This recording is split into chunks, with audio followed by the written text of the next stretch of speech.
Hello everybody, I am back.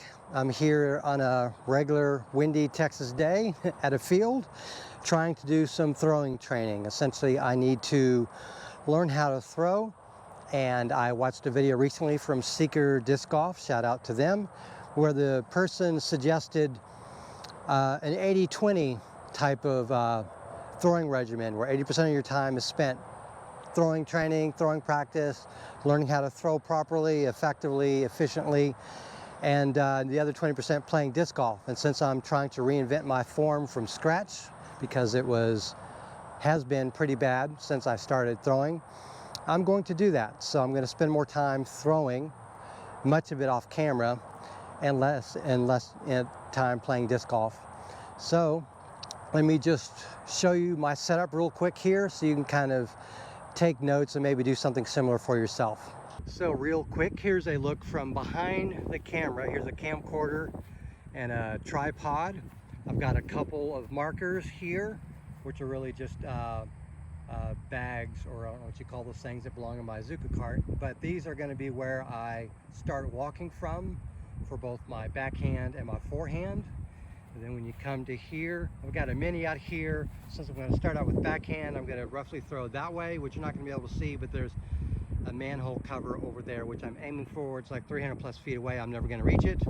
And then last but not least, over here is my GoPro camera and the Zuka cart. And this is basically just set up to record a side view. So all the side view and my audio is going to come from the GoPro camera, and the rear video is going to come from this camcorder there, and of course the side view is going to come from that camera. When I switch over to forehand, that Zuka cart is going to be placed over here, and I'll do a little more magic. One last thing to note, the point of view that we have is going to be slightly angled because I'm facing northeast, as that is the direction the wind is blowing. So that's why when you look at the other camera, it's going to look a little different. It's not going to look like it's 100% even and balanced, but it is. We're just not facing that way. We're facing this way, so you're going to see a slight angle. With that said, it's time to get back to the cameras.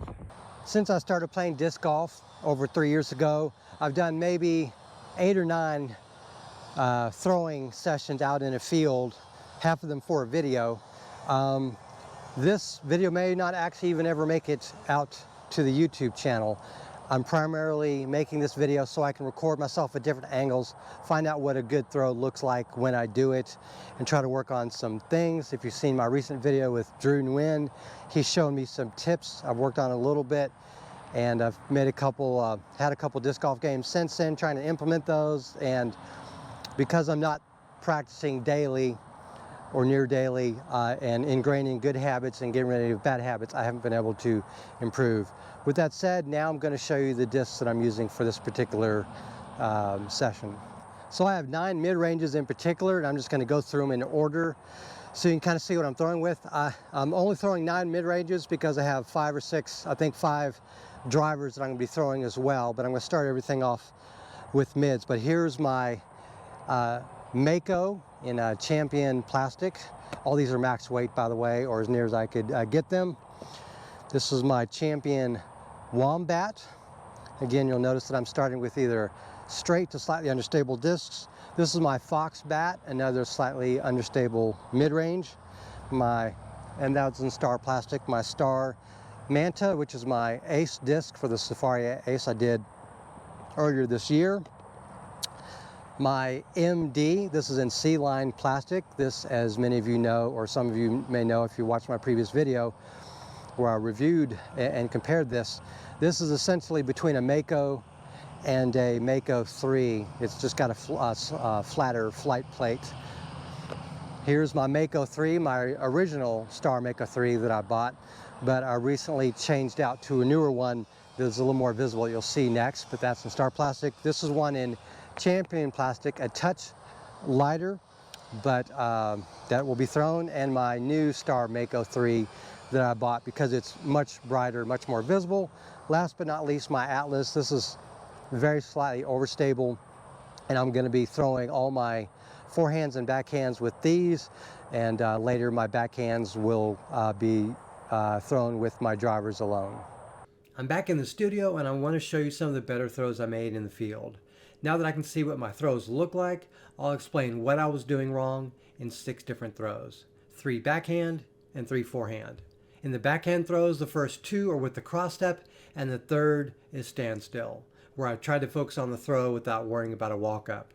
All 3 forehand throws afterward are standstill, since I felt it was better to concentrate on my throw. In the UI, you'll see 3 things. 1, the throw type. 2, the disc I threw. And 3, how far away the disc ended up. Furthermore, you'll see the throws in 2 different angles, from behind and from the side. Lastly, I have the movements in 3 different speeds: full speed, half speed, and quarter speed. Let's look at the throws. The first thing you'll notice is I'm attempting a wide rail here, which starts to bring my arm out instead of behind. However, to generate more power, I'm still bringing the disc behind me. Not only that, but due to the angle of my elbow to the ground, it's pointing downward, which brings the disc diagonally upward. And as Drew mentioned 2 days ago, it almost looks like I'm trying to slice my neck with the disc.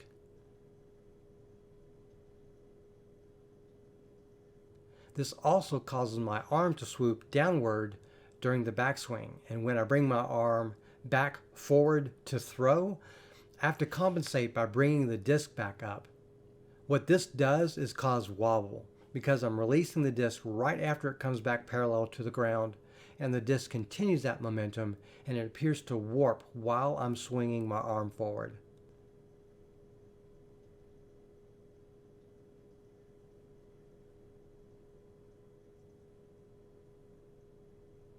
Not only that, but my wrist extends pretty far back, not just at the fullest extension of my backswing, but that carries forward throughout the swing, and there's no wrist snap, no tip of the whip.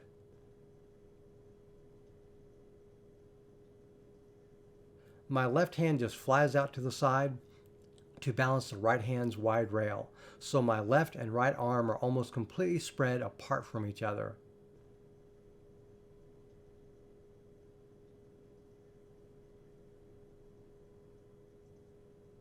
Now look at my legs. They move me forward and do transfer some momentum, but they are also almost passive. My bracing leg is often not straight, it's bent.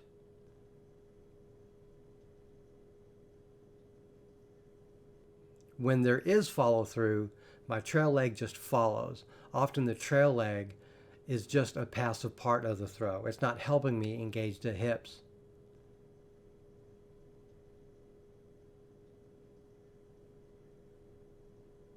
I switched to standstill here to focus on my arm, and a lot of the problems with the cross step remain, but since this is a less complex movement for me, I'm able to throw farther without a walk up at this time.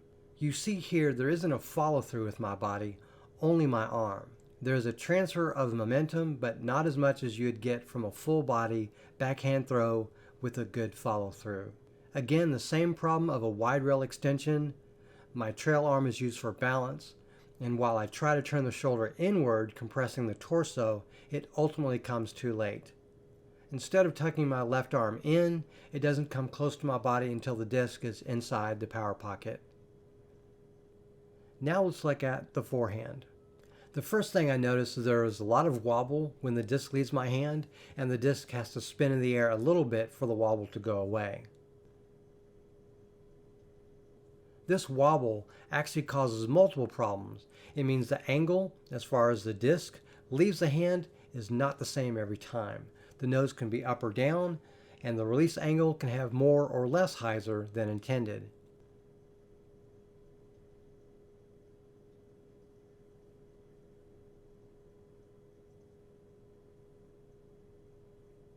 Also, what happens when the nose is up is there is a little bit of an air bounce, which doesn't just lose distance, but it causes the disc to fade earlier than intended.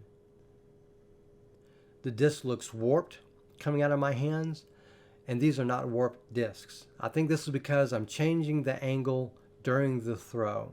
Too much wobble will make the disc not go as far, and it has a higher chance to drop mid-flight. And looking at my arm, I can tell that I'm pulling it up as it swings back, and then back down as I pull the arm forward. And this creates the wrong swing path.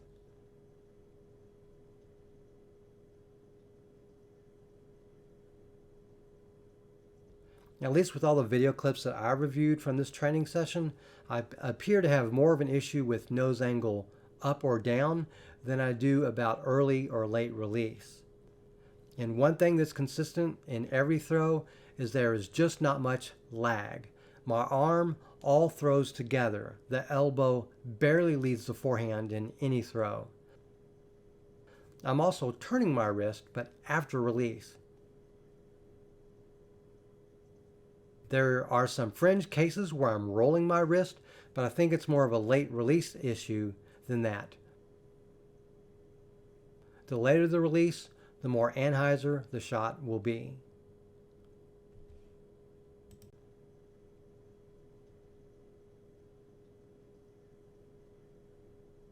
I hope you liked this video. I wanted to show some behind the scenes of what I'm doing to improve my form. If you have any constructive criticism, advice, or tips, please leave them in the comments below. Thank you very much for watching and have a great day.